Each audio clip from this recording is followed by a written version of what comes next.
this is not going to end well for Joe, because when you hear about him calling in on possibly 20 different occasions, this is what Mr. Archer testified to the House Accountability Committee. When he calls in 20 times and is talking to his son's clients, that kind of is an issue. Not that he likes to think so. Again, because these guys write the rules, remember? Here's Peter Doocy from Fox asking a kind of important question about all that and getting shot down by the president this week. Listen. There's this testimony now where one of your son's former business associates is claiming that you were on speakerphone a lot with them talking business. Is that what? Never talk business with anybody. And I knew you'd have a lousy question. Well, why is that a lousy question? Because it's not true. Thank you, Mr. President. I commend Peter for at least thanking him there at the end after being told it was a lousy question. It's a lousy question because he doesn't like it. It's funny because everybody criticized Donald Trump for always calling the reporters out. Well, now here Joe Biden's giving kind of the same line there, trying to call out Peter. I'll tell you, that's not a lousy question. It's a very decent question.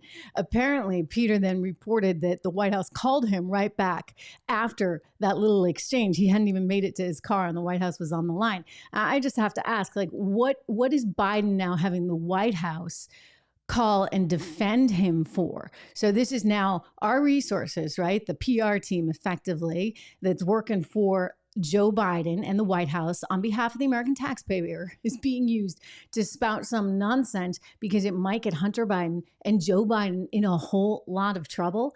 This is a big story. This needs to be fully investigated. And if in fact the vice president was selling access through his son, then that has to be called out. I mean, that is a huge financial scandal. I think that one of the reasons people didn't trust Hillary Clinton and the reason why, in fact, she didn't stand a chance ultimately in winning was in part because of what she did with her husband vis-a-vis Clinton Global Initiative, so-called charity, right? Because they were going around the world and they were getting all kinds of funds from everybody internationally.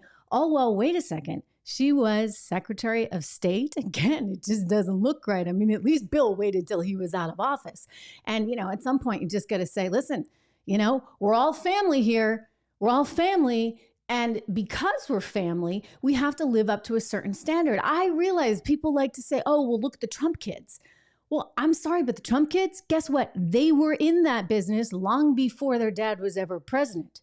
Hunter Biden, on the other hand, I mean, the poor guy was a drug addict. I mean, let's just be honest, right? He had nothing going on until his dad was vice president. And so it's an entirely different sort of apples to oranges equation. I mean, you might say maybe Jared Kushner got a little extra something from the Saudis because he had certain relationships, but it's not enough to actually even compare, only because, look, Jared Kushner was a real estate investor. That is what he did. It's what his family had done long before his father-in-law was ever the president. In fact, his father-in-law being president might have actually hurt him, right? Because it's a different world out there, shall we say, for the Trumps. Hey everyone, Trish Regan here. If you enjoyed that clip, please do me the favor of subscribing to the channel. Just hit that little subscribe button right over there. Did I do that right? Not quite, but you know where it is. Subscribe to the channel, hit the bell so that you get the alerts, and I'll see you back on the show.